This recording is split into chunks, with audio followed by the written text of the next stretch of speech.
This is one of a series of war film communiques released by the War Department for showing to men and women workers in America's industrial arsenals. Photographed by Army cameramen, the scenes you're about to see are the war as it is, in all its phases, in all sectors, with the weapons and equipment forged in America for our fighting men. Established at strategic stations in all areas of our far-flung combat zones are reassembly and automotive service yards like this. Little Detroits, thousands of miles from home. This one is somewhere along the Mediterranean. It's run by an ordnance section of the U.S. Army. Convoys arrive from America with precious cargoes of mobile combat and transportation units. Arrive at an overseas port of embarkation located near this motor base. Vehicles being craned out of the hold to be shipped under their own power for duty on the firing line. Trucks, jeeps, mobile machine shops, road building equipment. A few months back, this assembly layout was a vast sea of mud.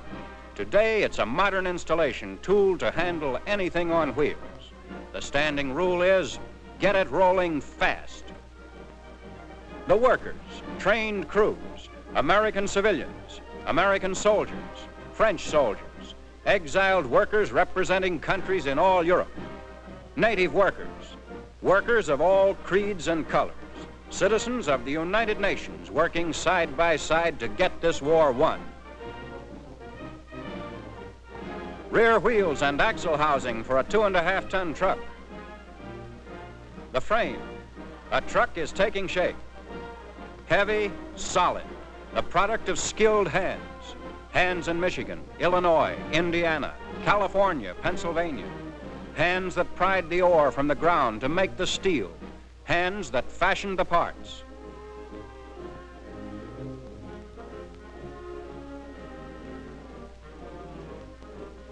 Native workers in this little Detroit are taught standardized methods of assembly procedure by Army automotive experts in English, French, Spanish. Vehicles used in this war number in the millions. Few realize how fast they are used up. Never in all history has an army been so critically dependent on wheeled transportation as now. In the Sicilian campaign alone, up to 54% of all our materiel was destroyed in action.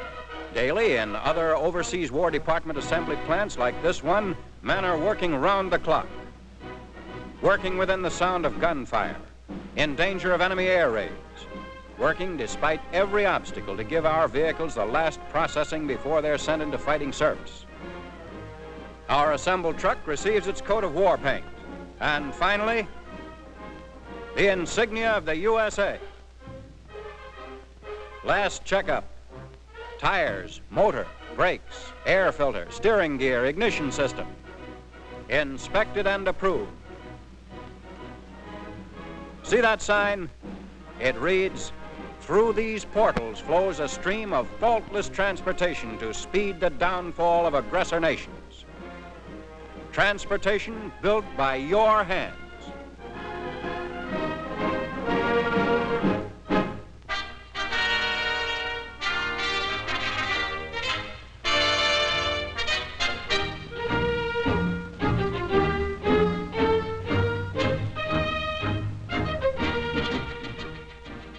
A familiar sight in combat zones is the insignia of the Troop Carrier Command. From the Southwest Pacific comes a visual report of what the Troop Carrier Command is doing in this area to supply our advanced bases with men and materiel. Jap flying fields are only minutes away by air, which means that aircraft of the Troop Carrier Command often run Tojo's gauntlet on routine flights to service our bases. American-held Wau is a typical base, operating in the shadow of enemy wings.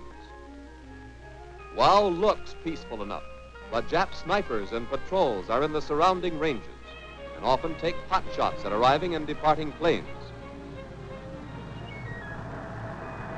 The landing strip is a hill, reported as a 20% grade. By landing uphill at all times, an expert pilot can bring a heavily loaded transport to a stop within the short runway distance.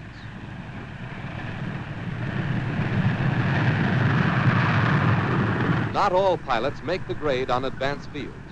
This one overshot the Bulola runway and crashed into an anti-aircraft emplacement.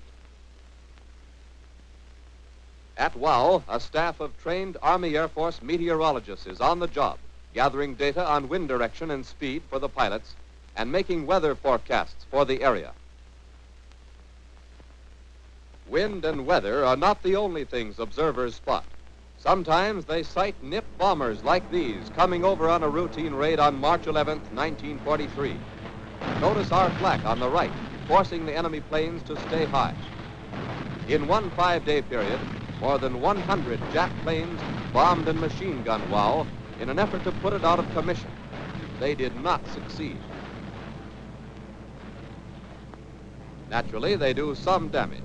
However, for every one of our airplanes, the Nips lose 5 or more. From nearby bases, our fighters go up to clear the WOW Port Moresby area.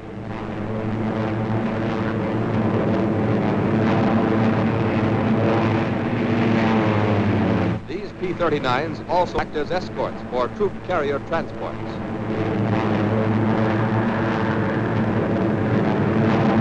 At Ward's Airdrome outside Port Moresby, a formation prepares to take off.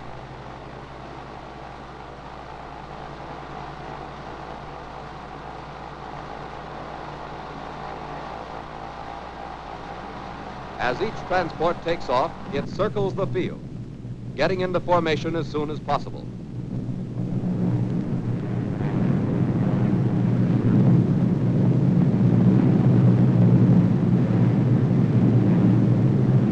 Note the formations used on routine flights in this area. Transports on such trips have strong fighter escorts.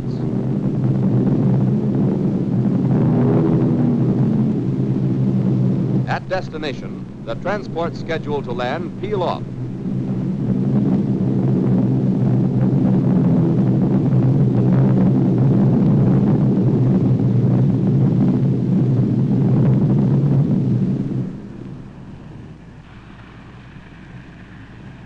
Pilots who remember that landing at WOW is an uphill proposition won't have any trouble.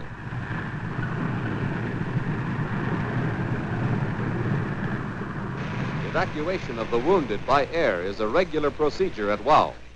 This is the receiving point for transshipment of jungle casualties to Port Moresby.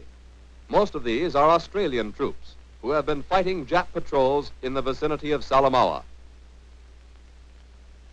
All available personnel pitch in to handle shipments because the transports don't stay long.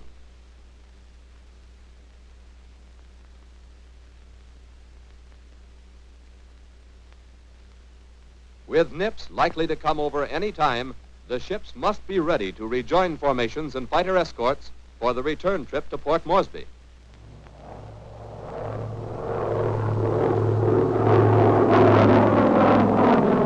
Downhill takeoffs are the order of the day at WOW. It's one spot in the tropical Southwest Pacific where the terrain actually helps the Troop Carrier Command to do the job.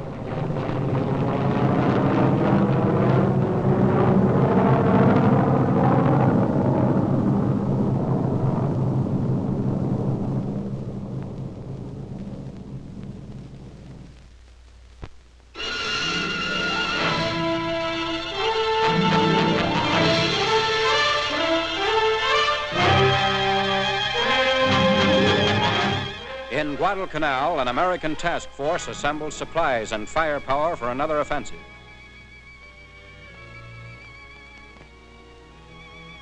Our objective was the air and naval base at Munda. We planned to pound Munda with our big artillery by first seizing Rendova 5 miles away. Crucial jobs for all in this task force. All depended on the fighting tools put in their hands by American labor and industry. This is the end of the assembly line. The men who staked their lives on the mines and mills and industrial strength of America. Rendova shore installations come within range of our big naval guns.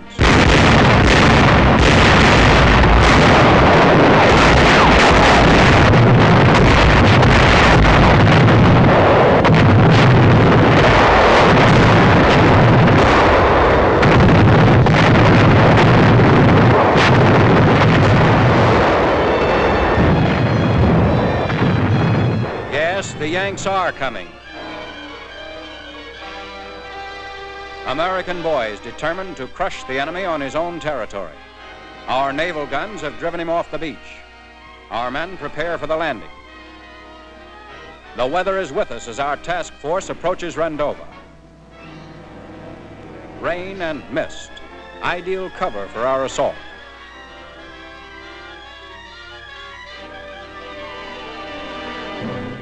Meanwhile, our main forces will remain on board offshore and wait for the signal, beachhead established, before following with our supplies and heavy equipment. On the success of the first assault depends the success of the entire operation. Boat bottoms scrape land, and here they come. Nothing is tougher than an assault like this. Nothing demands more nerve, more sheer guts. In every theater, Americans are fighting this kind of war. A war of assault from the sea on grounds where the enemy has dug himself in. These and the following scenes were taken during the Rendova and Munda campaigns. A land battle wagon.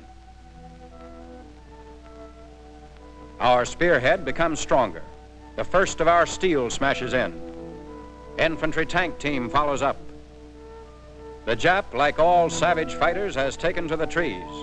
We spread into the jungle to hunt him down. Rendova is 20 miles of hot, steaming wilderness. A paradise for snipers.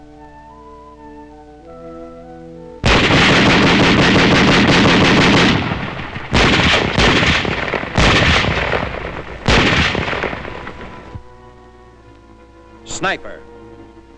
We move cautiously. For years, the Jap has been perfecting this type of warfare. We're learning to excel him at it.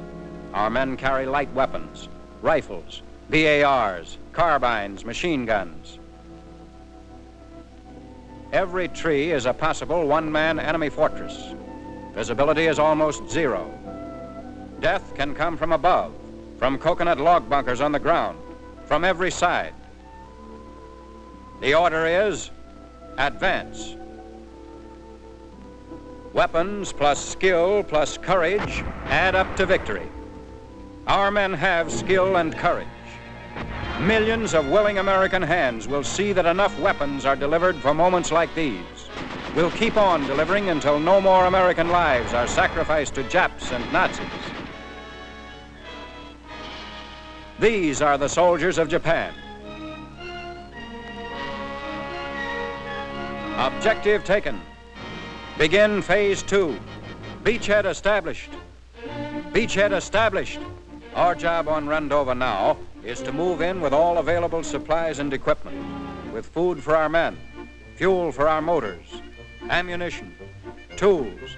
Dig in and dig in fast. On nearby Munda, heavily garrisoned, the news of our landing on Rendova is probably already known. We can expect counterattack from the air, strafing, bombing, bombardment by Jap naval units. We're counting on beating the Japs to the punch, pounding Munda with our heavy land-based batteries before they can organize for counterattack.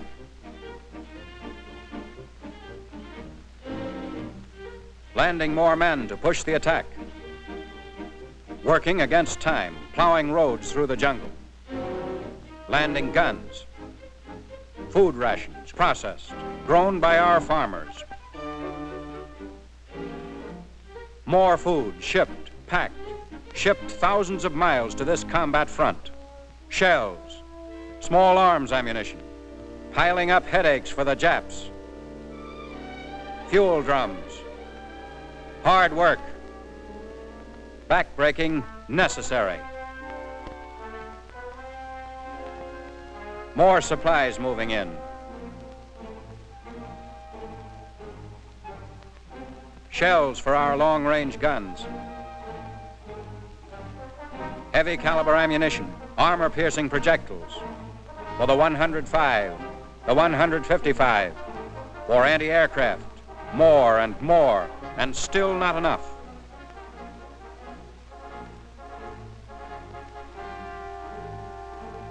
Batteries to blast the enemy. Guns being rushed into position against the deadline of inevitable Jap attack. More guns. Guns of all caliber moving up into the treacherous jungle.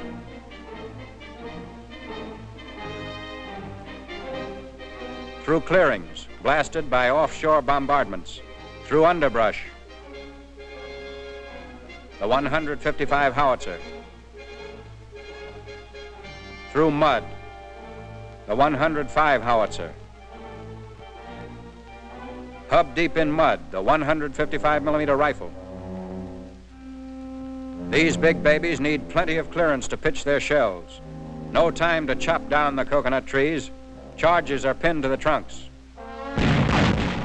Our long toms in position, camouflaged. Blasting at the enemy on Munda. Jet dive bombers coming to knock out our guns. Counterattack from the skies. They score hits. Part of an ammunition dump.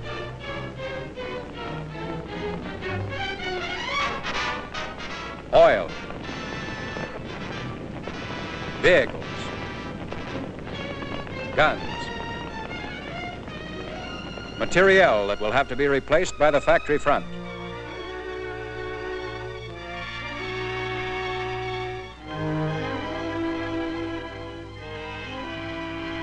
Materiel that can never be replaced. The price paid for Rendova and Munda.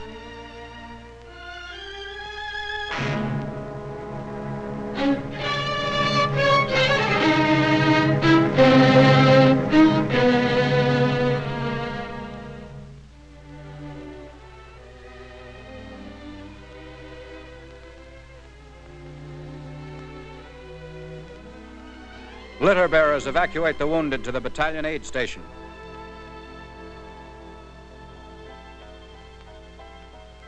Here in a jungle clearing, an emergency aid station has been set up. Surgical dressings, life-giving plasma, medical supplies made by American workers to combat shock, wounds, loss of blood in a fight to the finish. Blood from home to bring him home. Souvenir, bomb fragment, to be returned tenfold. What the Japs didn't get. Salvaged guns evening up the score. The sweat and guts of these men took Munda. Mission accomplished. But they won't stop there.